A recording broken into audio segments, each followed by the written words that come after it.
Kasya? Hindi magkasya. Di kailangan din yan may ano.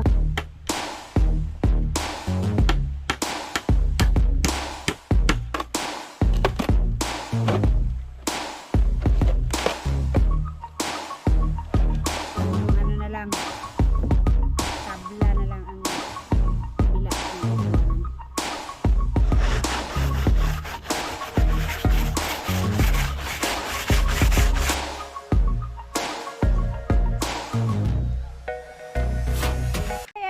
Ngayon na po tatapusin ni Buyog yung kanyang pintuan. So ayan, dula na namin ngayon.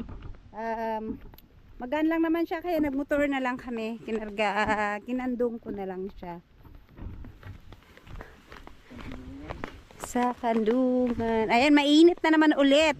Hindi kagaya kahapon kahapon ba yun, isang araw na ano, yung ulan sobrang lakas at saka ang lamig. Kahapon pala, sobrang lamig kahapon. Tapos ngayon sobrang init na naman.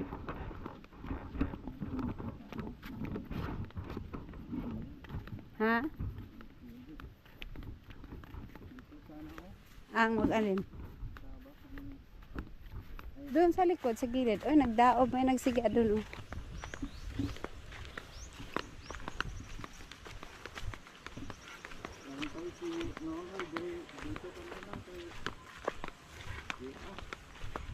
Nagpunta kaya dito sa GR? Nakita ko kanina. Yan. Oh. Kisikip kayo ba? Alright. So ito na yung amakan. Finally, may kakabit na rin. Para ma-varnish na to. Baka ubusin ang bukbok to.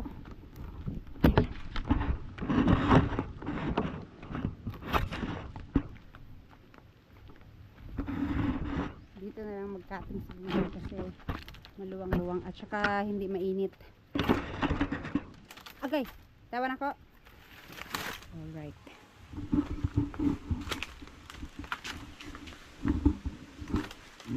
Wala pa naghuro ito bukbok. Testing muna, testing. Yan.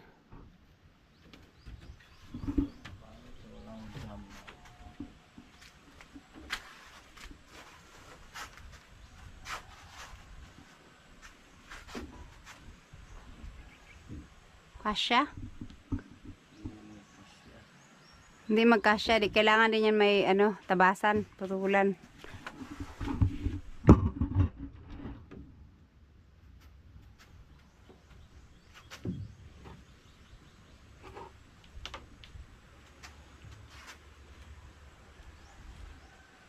Ito na lang siya magkapit.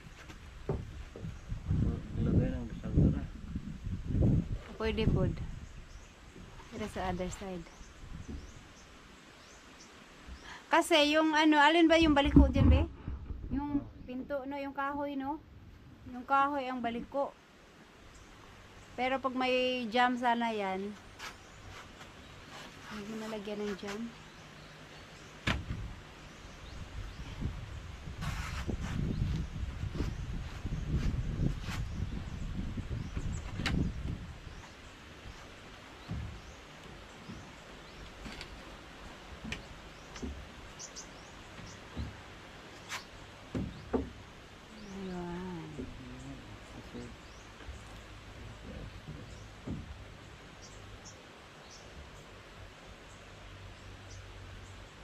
Okay.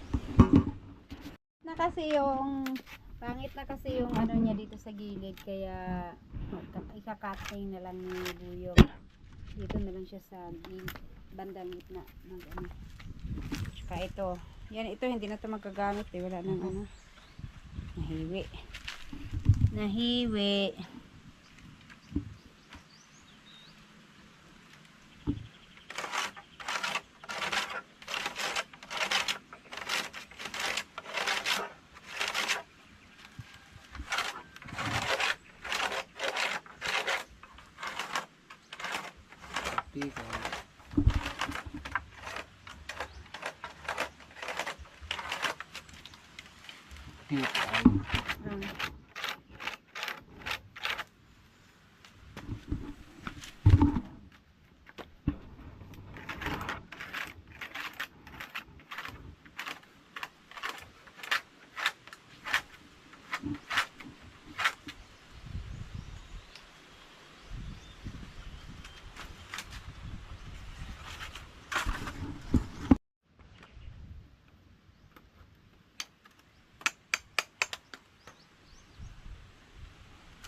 Mas madaling pangkat yan, be. Tigib.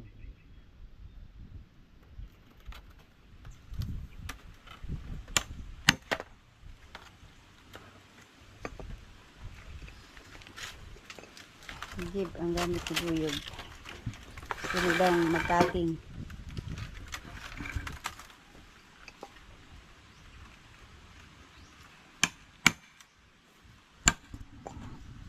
Ikat ni Buyog. So ready na yan ikabit. Tumba daw niya. Tanggal.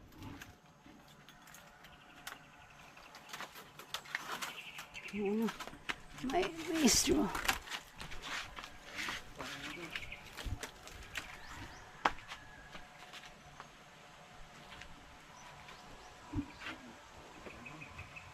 Tanggal. Maipit man siguro na.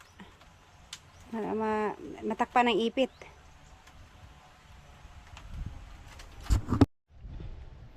Baliktad. Ganyan ba? Sige. Wala. Maluwang pa dito.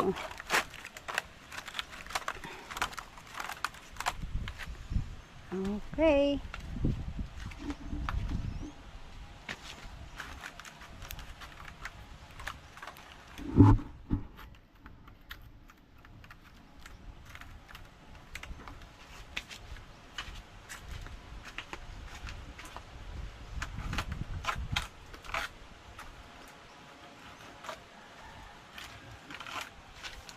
Pang-ipit na lang ang kulang. Yung mga, ayan, naka-ready naman na rin yan.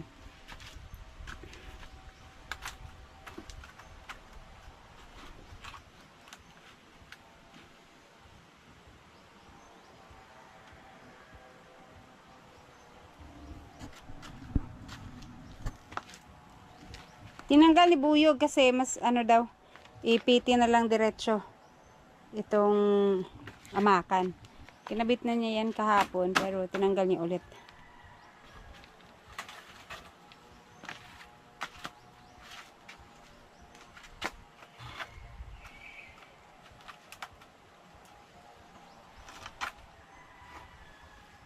Yun. Dito sa gilid-gilid, lagyan mo pa. Lagyan mo pa yung gilid-gilid.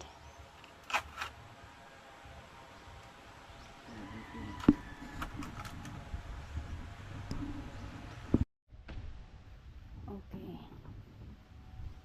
Tapos, ano na lang to, i-varnish na lang para mawala yung mga bukbok niya. Kinainan ng bukbok. Then, at syempre, habang ginagawa si Buyog dyan, naglinis din ako dito. Natanggal na rin sa wakas yung mga kahoy-kahoy dito. Nagbunot ako ng mga damo. Meron pa rin. Ayan. So, ito na lang yung next. Kasasaan ba at matatanggal din to lahat.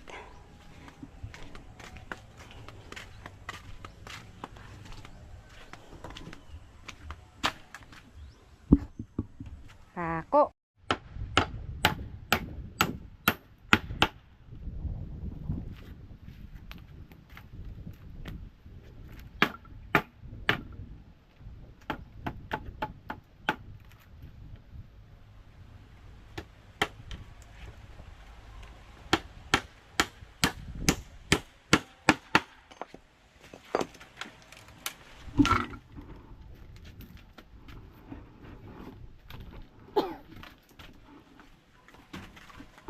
Okay. Varnish lang ang kulang yan. Kaya ganda rin yan tingnan.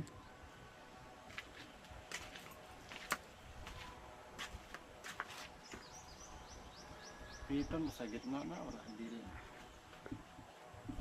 Siguro na.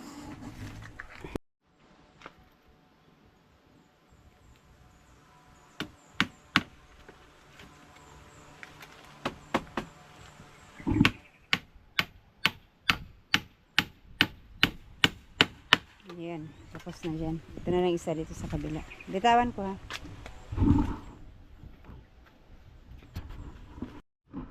So ayan guys, nalagyan na lahat.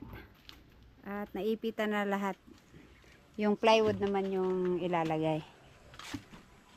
Kasya lang kaya yun yung sukat niya be. Parang kasya, parang hindi. Maliit lang naman to eh. Saan yung metro? Yung sa gilid, papakuan na lang ni Buyo kasi medyo na ano siya. Ang tawag nito sa likod. Itong mga gilid-gilid niya doon. Ayan, pako na lang.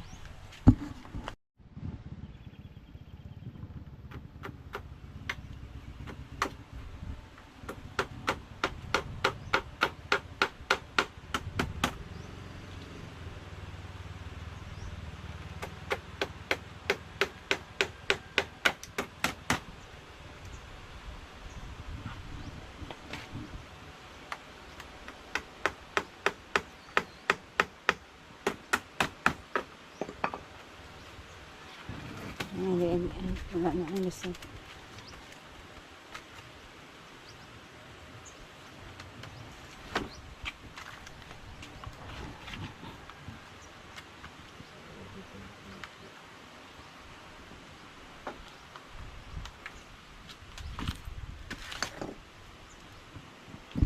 Hanggang doon sa dulo. Kawayan na lang daw yung ilagay ni Buyog para pang-ipit yun.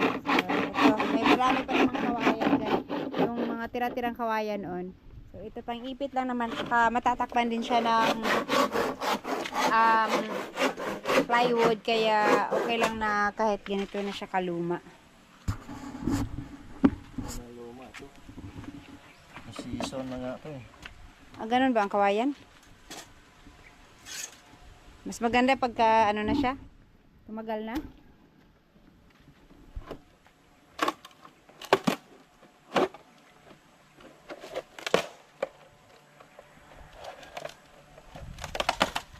Season in the sun. Ay. Yun. Sindihan ko ang ayan.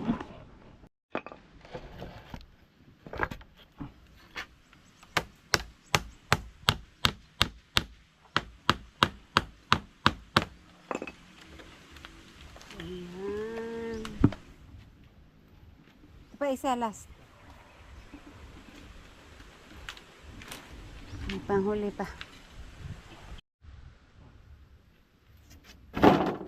Kailangan talaga siyang dugtong ano. Hindi siya kasya. Maghahati pa si Buyog. I-cover na siya sa kuan, gilid.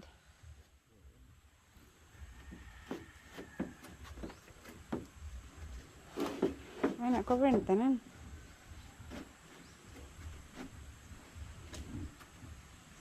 Yan, mag-cutting na lang si Buyog para pantapal dun sa...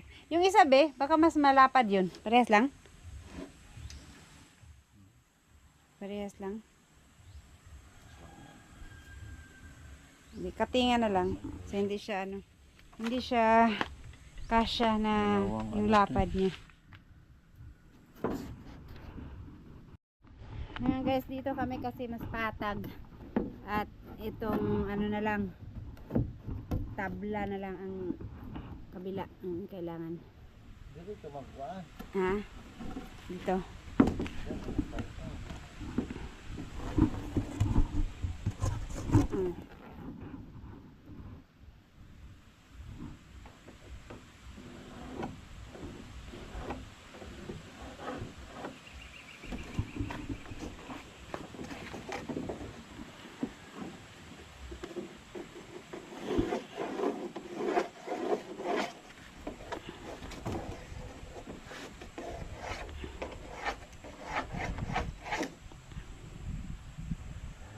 Yung lapis, pastilan.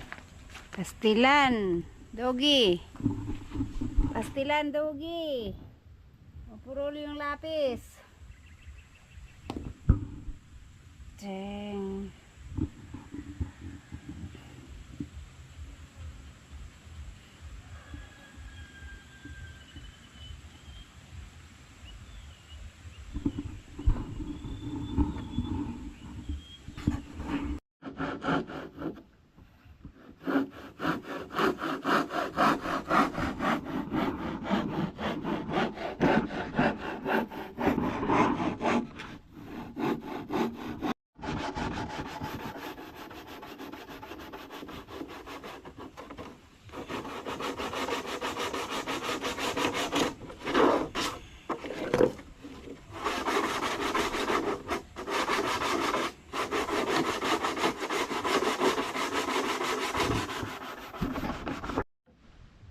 gagawing pantapal ni Buyog kasi malalim yung sa gitna dahil yung kahoy, yung stick manipis lang para dito na mas ano siya, mas level na siya dito sa gilid. Sa gitna kasi malalim kaya kailangan tapalan para hindi lulubog tong gitna.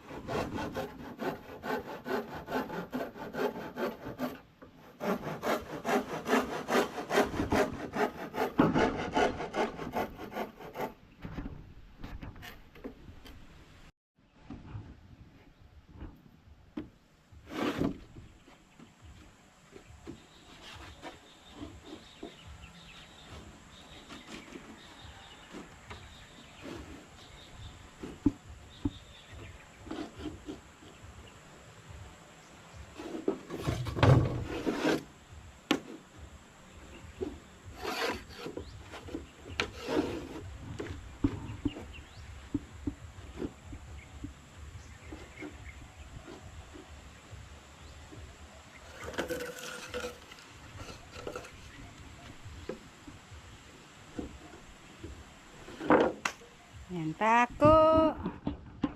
Pako na lang, pako.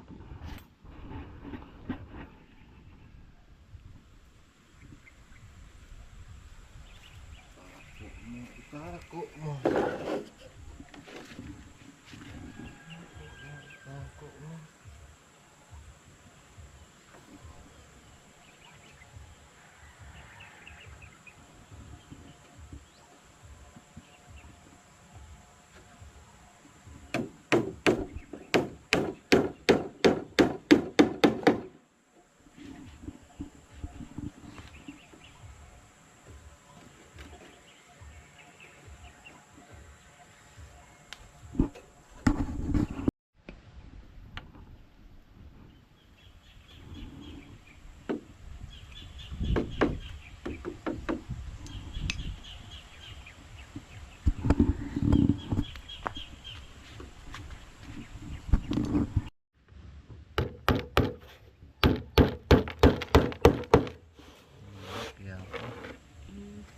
At least hindi masyado.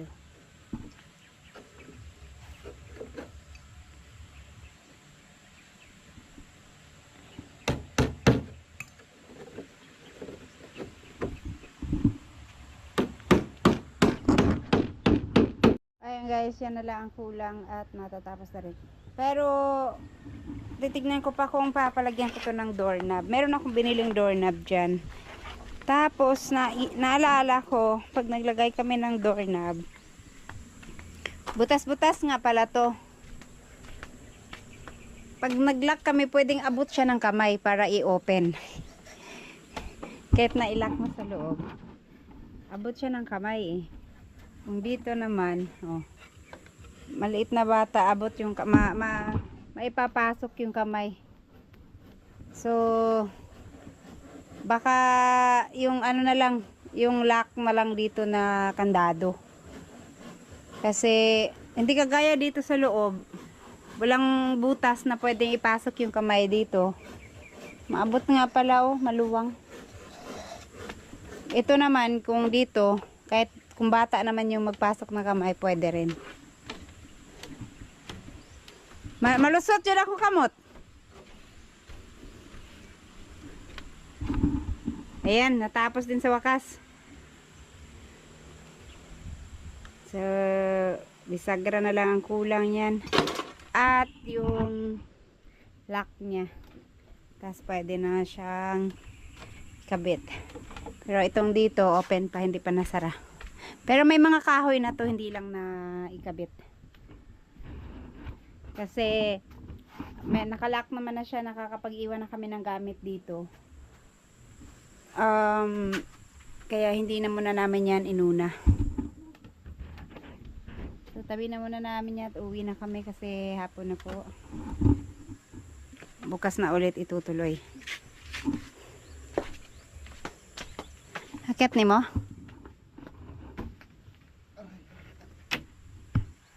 Bigat. Ay, wag mo na iakit kasi sunugin muna natin yung ano bukas. O, tsaka varnisan muna. Bukas na lang. Alright, ayan. So, bukas pa ulit. So, eto na siya guys. Tapos na. Kailangan na lang tanggalan ng mga buhok-buhok kasi marami siyang buhok. At saka sa tagal na na-stock, ang dami na niyang mga itim-itim. Kailangan na rin siyang mabrushan bago siya i-varnish. So, ang gagawin dito, varnish na lang ng buo. Hindi na siya kukulayan. Hindi na siya kukulayan muna yung diamond niya. I-varnish na lang muna ng buo para dun sa mga bukbuk. Kasi matagal yung magkulay pa isa-isa. Ayan, madami siyang pino-pino yung buhok niya na at saka meron din namang medyo malaki-laki na siguro na ano lang na natanggal na sa pagka ano niya sa kawayan.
Ayan guys, i-brush lang para yung mga ibang humulmul na yung mga buhok-buhok na naka-stick na mahirap tanggalin na naglabasan, mailabas para madali na lang siyang sunugin. Tsaka ano lang to isang maliit lang na pinto kaya konting sunog lang din yung kailangan niya. Yung mga itim-itim nito siguro matatanggal lang pagka na varnish na siya, hindi na siya nakikita masyado.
Ayan guys, naglabasa na sila, no? At kahit lighter lang yung gagamitin na pang sunog kasi hindi naman siya ganun kadami. Konti lang yung mga buhok niya. Kaya na lang ang ginamit ni Buyog para masunog yung mga buhok-buhok.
First coating. Ang doblehin pa.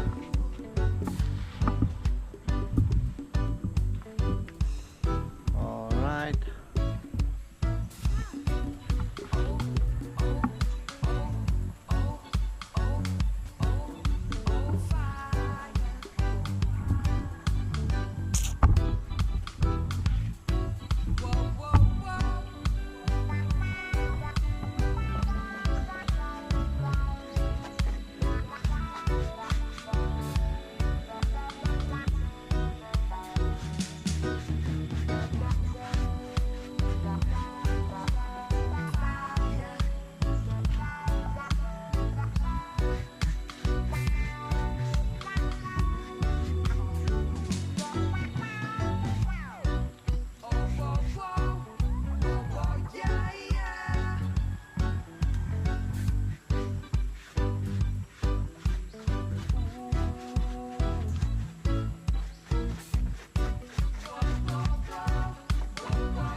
So, ayan na po guys. Yan na yung pinto. Ikakabit na lang.